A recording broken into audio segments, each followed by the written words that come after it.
Police in Ontario's York region have charged 7 Toronto police officers and 1 retired Toronto Police Service officer after a 7-month investigation into organized crime and corruption.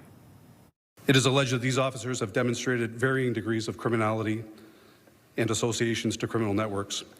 The allegations of criminal corruption include bribery, obstruction of justice, drug trafficking, theft of personal property, breach of trust, and the unauthorized access and distribution of confidential information.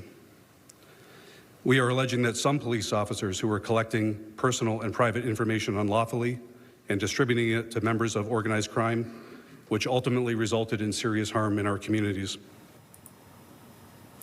This picture you're seeing on your screen shows the aftermath of an investigation that began in June of 2025 after police uncovered a conspiracy to murder an Ontario corrections officer at a home in York region. It's alleged that a Toronto police officer leaked information about the potential shooting victim to a key figure in a criminal network operating in the Greater Toronto area.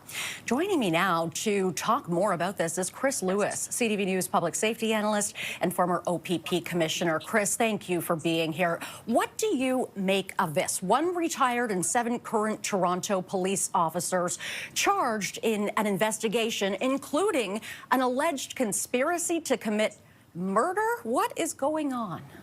Yeah, absolutely disturbing, Renee. Thanks for having me. This is the biggest kind of group corruption in policing investigation that I've seen in my entire career since 1978. We saw one in Toronto with 5 officers within the drug squad that were committing some offenses, but nothing like conspiracy to commit murder. I mean, this is the biggest and the worst, and I think the most impactful in policing ever. But the police were on it. And the key is York Region got on it quickly. They saved the life of a correctional officer, engaged Toronto Police together, and with the help of others, they took these officers down. But pretty significant charges against them all. Yes, and as you say, police stamping this out. But really, what effect could this all have on public trust of the Toronto Police Service? Well, you know, it affects policing in its entirety across the country. We see impacts on policing from events that occur with corruption and policing in the United States. Public trust is hurt here. So, I mean, these hurt. It hurts the Toronto Police. It hurt the chief. He was you can almost see the emotion in him today when talking about it. But he made a good point. And the point is they've got 8,000 personnel.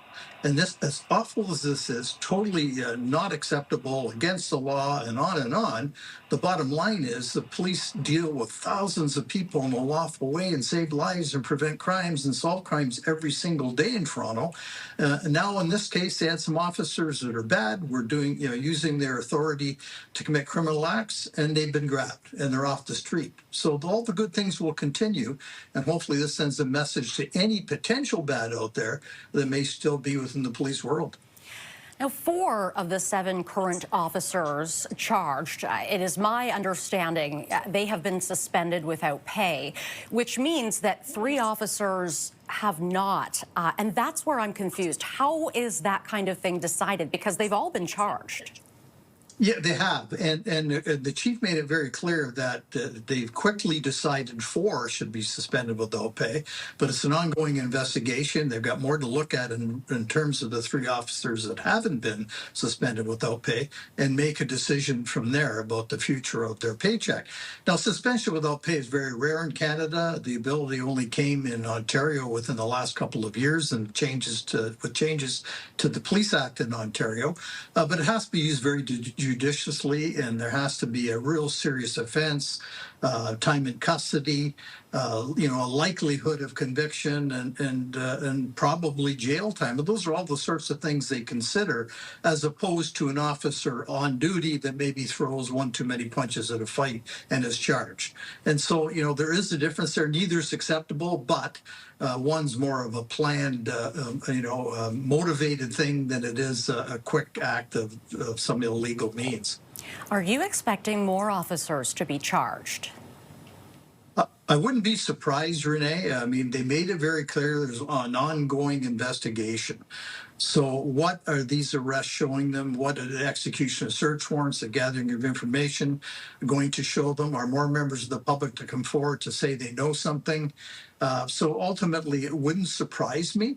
I mean, they had 400 officers involved in this from many organizations, including my alma mater, the OPP, and more, I'm sure. And so this will continue to expand. Maybe more charges against those already arrested, maybe further people arrested.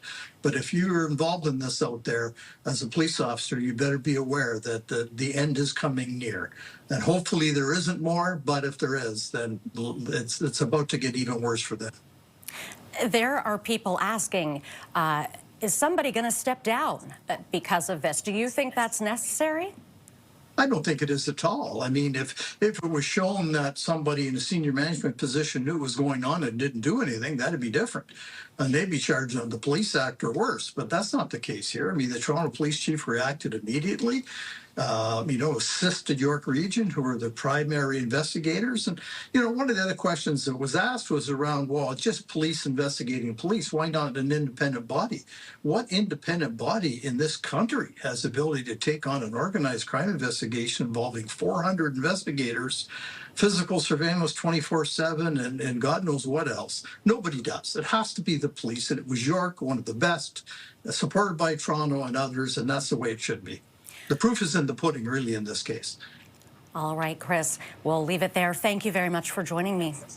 Anytime, Renee. Have a great day. Take care. That is Chris Lewis, CTV News public safety analyst and former OPP commissioner.